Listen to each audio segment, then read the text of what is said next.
जय सिया राम, जय जय सिया राम, जय सिया राम, जय जय सिया राम। आज मैं रामचरितमानस का अयोध्या कांड का पेज नंबर 366 पढ़ने जा रही हूँ। आप भी श्रवण कीजिए। श्री रामचंद्र महाराज की सदा ही जय। आय सुपाली जन्म फल पाए, एहूँ बेगहे हों रजाई। विदा मातु सन आवो मागी, चलहूँ बनहे बहुरी पग लागी। आपकी आज्ञा पालन करके और जन्म का फल पाकर मैं जल्दी ही लौट आऊँगा, अतः कृपया आज्ञा दीजिए।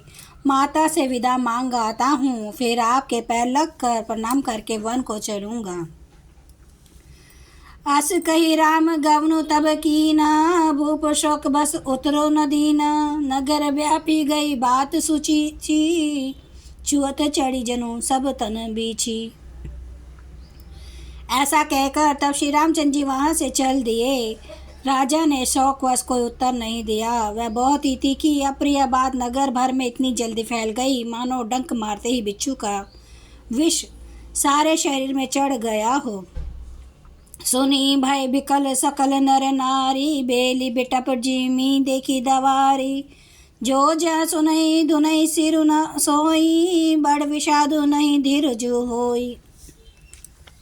इस बात को सुनकर सब स्त्री पुरुष ऐसे व्याकुल हो गए जैसे दावानल वन में आग लगी देखकर बेल और वृक्ष मुरझा जाते हैं। जो जहाँ सुनता है वह वहीं सिर धुनने पिटने लगता है। बड़ा विषाद है, किसी को धीरज नहीं बंधता। मुख सुखाही लोचन सनवही, शोकुनाद समाही। मनो करुण रस कटकटई, उतरी अवध बजाई। सबके मुख सूखे जाते हैं, आँखों से आंसू बहते हैं। शोक हृदय में नहीं समाता, मानो करुणा रस की सेना अवध पर डंका बजा कर उतर आई हो। मिले ही माज विधि बात बेगारी, जहाँ तह देही के कही गारी। यही पाप नहीं बूझी का परे, छाई भवन पर पावक उधर।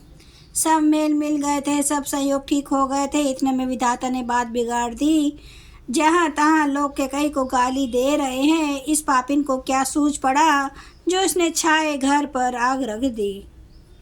निज कर नयन काढ़ी जा दीखा, डारी सुधा विषु चाहत चीखा।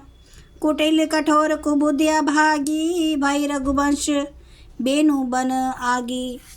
वह अपने हाथ से अपनी आंखों को निकाल कर आंखों के बिना ही देखना चाहती है और अमृत फेंक कर विष चखना चाहती है। यह कुटिल कठोर दुर्बुद्धि और अभाग्नि के कई रघुवंश रूपी बांस के वन के लिए अग्नि हो गई। पालव बैठी पेड़ ही काटा, सुख महु शोक ठाटू धरी ठाटा। सदा रामु यही प्राण समाना, कारण कवन कुटिलपन उठाना।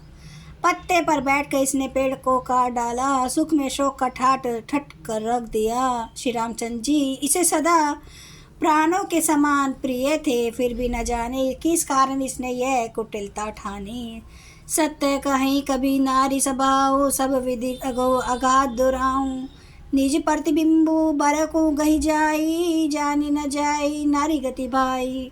कवि सत्य ही कहते हैं कि स्त्री का स्वभाव सब प्रकार से पकड़ में ना आने योग्य था और भेद भरा होता है। अपनी परछाई भले ही पकड़ जाए, पर भाई स्त्रियों की गति चाल नहीं जानी जाती। कहा न पाव को जारी सक, कहा न समुद्र समाई। कहा न करे अबला प्रबल, के ही जग कालू न खाई। आग क्या नहीं जला सकती, समुद्र में क्या नहीं समा सकता। अबला कहाने वाली प्रबल स्त्री जाति क्या नहीं कर सकती, और जगत में काल किसको नहीं खाता। कहा सुनाई विधि कहा सुनावा, कहा देखई चाह कहा दिखावा। एक कहे भल भूप न कीना, बरु बिचारी नहीं कुमत ही दीना। विधाता ने क्या सुनाकर क्या सुना दिया और क्या दिखाकर अब क्या दिखाना चाहता है। एक कहते हैं राजा ने अच्छा नहीं किया, दुर्बुद्धि के कई को विचार कर वर नहीं दिया। जोई हटी बहु सकल दुख भाजनु, अबला बिबस ज्ञानु गुण गा जनु। एक धर्म पर मीति पहचाने, निरपही दोषु नहीं देहि सियाने। जो हट करके कई की बात को पूरा करने में अड़े रहकर स्वयं सब दुखों के पात्र हो गए, स्त्री के विशेषवश होने के कारण मानो उनका ज्ञान और गुण जाता रहा। एक दूसरे जो धर्म की मर्यादा को जानते हैं और सियाने हैं, वे राजा को दोष नहीं देते। शिबी दघीची हरिचंद कहानी, एक एक सन कहें स्वखानी, एक बरत कर सम्मत कहीं, एक उदास भाई सुने रहें। वे शिबी दघीची और हरिश्चंद्र की कथा एक दूसरे को बखान कर कहते हैं। कोई की इसमें एक भरत जी की सम्मति बताते हैं, कोई एक सुनकर उदासीन भाव से रह जाते हैं, कुछ बोलते नहीं। जय सिया राम, जय जय सिया राम, जय सिया राम, जय जय सिया राम। श्री राम महाराज की सदा ही जय।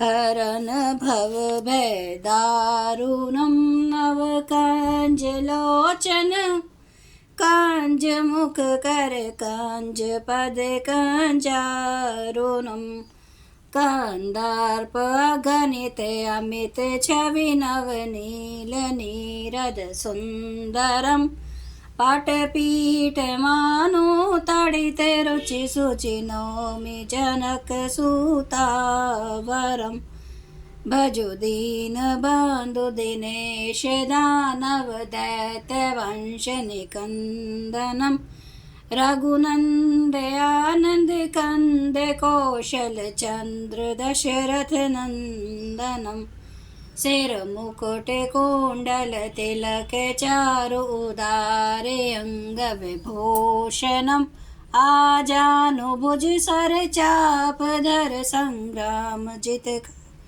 खरदूषणम, इति वदति तुलसीदास शंकर शेष मुनि मनरंजनम, मम हृदय कंज निवास कुरु कामादि खलदल गंजनम। सियावर रामचंद्र महाराज की जय।